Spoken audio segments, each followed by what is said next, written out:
राधे दोस्तों, आप देख रहे हैं आपका अपना YouTube चैनल भक्ति भाव चैनल। आज मैं माता संतोषी की कथा के बारे में आपको बताऊंगी। माना जाता है कि यह कथा पढ़े बिना संतोषी माता का व्रत अधूरा होता है। संतोषी माता व्रत का पौराणिक कथा के अनुसार एक बुढ़िया थी। उसका एक ही पुत्र था। बुढ़िया पुत्र के विवाह के बाद बहू से घर के सारे काम करवाती, परंतु उसे ठीक से खाना नहीं देती थी।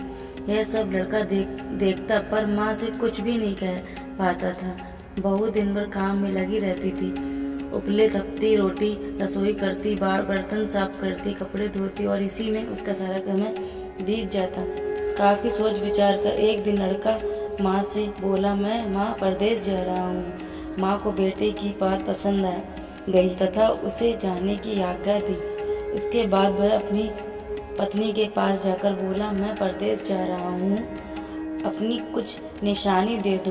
बहू बोली, मेरे पास तो निशानी देने योग्य कुछ भी नहीं है। यह कहकर वह पति के चरणों में गिरकर रोने लगी। इससे पति के जूतों पर गोबर से थने हाथों से छाप बन गई। पुत्र के जाने के बाद सास के अत्याचार बढ़ते गए। एक दिन बहू दुखी होकर मंदिर चली गई। वहां उसने देखा कि बहुत स्त्रियां पूजा कर रही थी।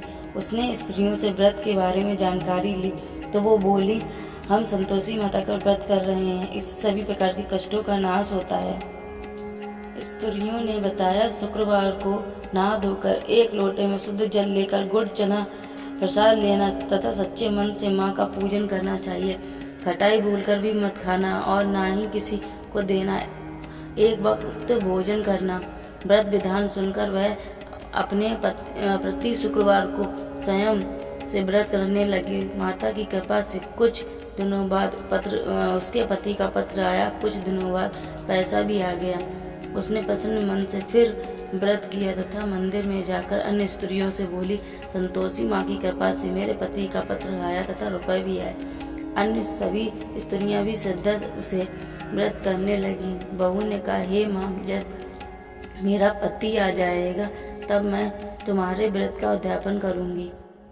अब एक रात संतोषी माँ ने उसके पति को स्वप्न दिया और कहा कि तुम अपने घर क्यों नहीं जाते हो। वह कहने लगा, सेठ का सारा सामान अभी बिका नहीं है, रुपया भी अभी आया नहीं है। उसने सेठ को स्वप्न की सारी बात कही तथा घर के जाने की इजाजत मांगी, पर सेठ ने इनकार कर दिया। माँ की कृपा से कई व्यापारी आए, सोना चांदी तथा अन्य सामान खरीद कर ले गए। कर्जदार भी रुपए लौटा गए। अब तो साहूकार ने उसे घर जाने की इजाजत दे दी। घर आकर पुत्र ने अपनी माँ पत्नी को बहुत सारे रुपए दिए। पत्नी ने कहा कि मुझे संतोषी माता के व्रत का उद्यापन करना है। उसने सभी को न्योता दे उद्यापन की सारी तैयारी की। पड़ोसन की स्त्री उसे सुखी देखकर ईर्ष्या करने लगी थी। उसने अपने बच्चों से सिखाकर भेजा कि भोजन के समय खटाई जरूर मांगना। उद्यापन के समय खाना खाते खाते बच्चे खटाई के लिए मचल उठे तो बहू ने पैसा देकर उन्हें बहलाया। बच्चे दुकान से उन्हीं पैसों की इमली खटाई खरीद कर खाने लगे तो बहू पर माता ने कोप किया। राजा के दूत उसके पति को पकड़कर ले जाने लगी तो किसी ने बताया कि उद्यापन में बच्चों ने पैसों की इमली खाई थी। तो बहू ने पुनः व्रत के उद्यापन का संकल्प किया। संकल्प के बाद वह मंदिर से निकली तो राह में पति आता दिखाई दिया। पति बोला, इतना धन जो कमाया है उसका कर राजा ने मांगा था। अगले शुक्रवार को उसने फिर विधिवत व्रत का उद्यापन किया। इससे संतोषी माँ प्रसन्न हुई और 9 माह बाद चांद से सुंदर पुत्र हुआ। अब सास, बहू तथा बेटा माँ की कृपा से आनंद से रहने लगे थे।